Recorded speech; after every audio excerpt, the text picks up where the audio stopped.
The first game, that is number 20 Texas taking down number 9 Vanderbilt 34-31. Let's go over the highest graded players, starting off with the Texas Longhorns. Edge rusher Colin Simmons with an elite 90.8 grade for the true sophomore. Ethan Burke, 78.9.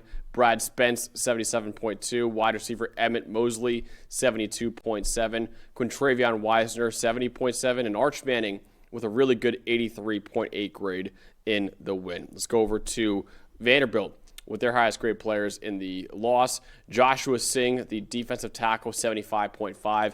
Eli Stowers, the star tight end, 73.7. Jalen Lackey, the corner, 68.3. Corday Signor, the edge rusher, 67.6. Junior Sherrill, the wide receiver, 67.1. And the highest graded player was actually Diego Pavia with a 77.5 grade in the loss. Dalton, what told the story of this game? So for multiple reasons, the big story for me for Vanderbilt offensively is that they couldn't get the run game going. And this team, despite the heroics of Diego Pavia, still wants to run the football at an elite rate. Only 31 designed rushing yards this entire game, Max. And for two reasons. Number one, Texas run defense is just outstanding. It's something you highlighted in the preview against Vanderbilt's offensive line, which is, to be honest, the biggest weakness on this team. They do a good job of scheming around it. But when you're playing a team up front as physical as Texas is, you can have issues, and I think that actually could be an issue in Vanderbilt's next matchup against Auburn. I know Auburn doesn't look great right now. They just lost to Kentucky 10-3 last night, but their run defense is an elite unit. It's the one thing they have going for them every single week. There's two reasons for it. One, Texas was more physically dominant up front, and two, they got out ahead early with the yards after catch you're going to talk about with the great play calling. I thought this was the best called game from Steve Sarkisian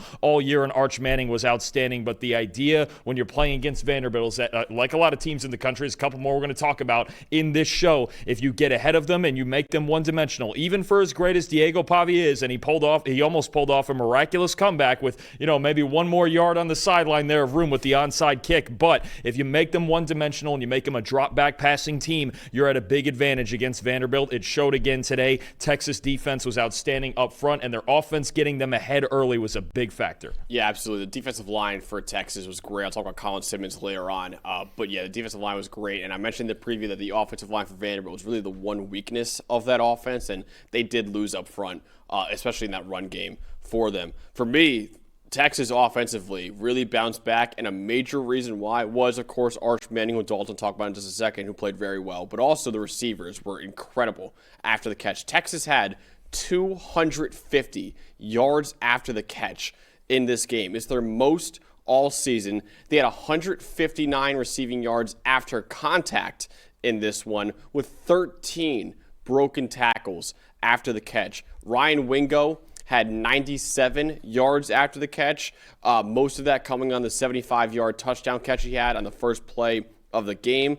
Texas had 196 passing yards on throws behind the line of scrimmage. A lot of screens in this game against Vanderbilt, and Vanderbilt could not tackle these Texas pass catchers out there. They just were really bad in open field tackling. Arch did play very well, and Dalton talked about him in a second, but really I thought what won this game offensively for Texas was how really dynamic the receivers were after the catch. I mean, imagine the day Wingo could have had if he hadn't got hurt after 2 snaps, right? And his first 2 snaps are pretty good, 2 catches for 89 yards. But no, you're absolutely right. It felt like Texas came out offensively in this game and just said, we are faster than you, and we're going to prove it in open space. Instead of trying to mess around with the run game between the tackles and deal with Langston Patterson and Vanderbilt's front seven, they said, we think we can beat you in space, and they did all day. And that brings us to Arch Manning. Look, early on, the game plan was conservative. The idea was to rack up yards after catch, but he was outstanding. And I think this is the first time really for 2 weeks in a row that we've seen Arch Manning play really, really well. And to be honest with you, for as much as is talked about him, he's been their best offensive player this year. They're just so young on offense, on the offensive line with 4 new starters, with young guys like Ryan Wingo trying to step up, DeAndre Moore trying to step up for this offense. They're getting Ryan Niblett involved a little bit more after he's been the special teams ace all season. But Manning was outstanding in this game. 86.9 passing grade is his second best of the season, and the only game better came against Sam Houston, who's one of the worst teams in the country. 91.3 passing grade against the blitz. Vanderbilt's answer for quarterbacks getting hot is generally to pressure them, and Manning was outstanding against it. 15 of 18, 248 yards, 3 touchdowns against the blitz in this game. This version of Manning that we've seen for the last 5 quarters plus, this is a version of Manning that can get them to the playoff. They still have 2 huge games left against Georgia and Texas A&M, but it feels like he's rounding into form at the right time. Yeah, right now he's the 26th highest graded quarterback in college football this season. So I think he's gotten a lot of unnecessary hate this year. Obviously, it started off slow for him. It's been a little up and down for him this year too, but overall, he's been a really good quarterback for Texas, and I think Longhorn fans should be very encouraged by what he's done this year. I know he's got all the hype in the world with his last name and all that, and he was the Heisman favorite this year going into the year, but he has still been very, very good for Texas this season. Also, his teammate, true sophomore Colin Simmons, he entered the year with a lot of hype too. He's my number 1 edge in the country going into the season, and he showed why in this game with a 91 PFF grade, 90.2 pass rush grade, 78.2 run defense grade. He had a sack and 7 pressures in this one against Vanderbilt with a 37% pass rush win rate, 2 run defense stops, and a tackle for loss as well.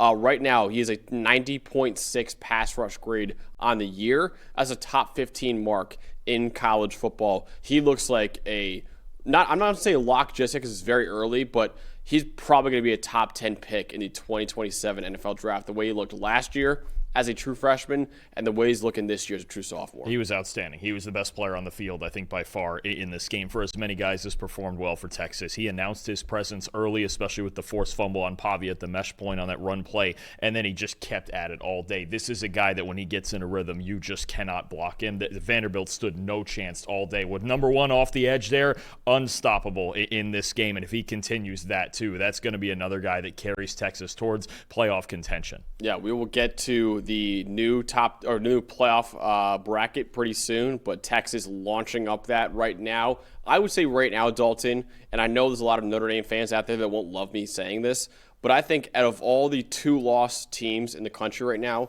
Texas has the best resume. They beat Oklahoma. They beat Vanderbilt. Notre Dame, I know they lost to good teams in Miami, but Miami loss looks even worse now. They lost to Texas A&M as well. I would put Texas ahead of Notre Dame. Yeah, I would agree with that. Losing by 7 to Ohio State looks a lot more honorable than a lot might think, and obviously they didn't look great in that game. It was also the first game of the year at Ohio State. The Florida loss doesn't look great right now. I know Florida plays tight in just about every game, but that's still a team that's, 3-5 at this stage of the year. So, no, I mean, they have to finish the job. I think Texas is just in that same boat as several other teams, including Vandy in the SEC. So got Georgia and A&M after this. Right. Yeah. But at 10-2, they're getting in, no question. Yes. They win both those games. They might even get a home game going into the playoff.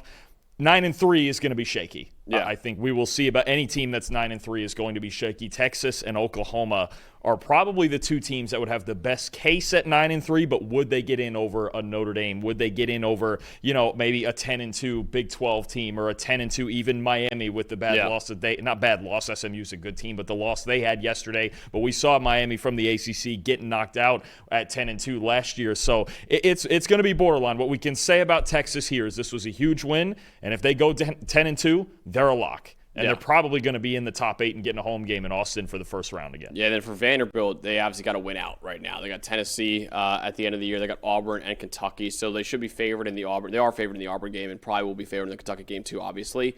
But then the Tennessee game at the end of the year too is a massive game for them. Not only a rivalry game, but also for Vanderbilt to either go to the playoff or have their hopes die against Tennessee. So that should be a really fun one later on this season. But Vanderbilt and Texas now in the same boat. They got to pretty much win out, I would say, to get in the playoff. I don't know if Texas will get in with 3 losses right now, although they're probably one of the better positioned teams to get in with 3 losses, I will say. But huge win for Texas, keeps their season alive with a win over a top 10 team in Vanderbilt.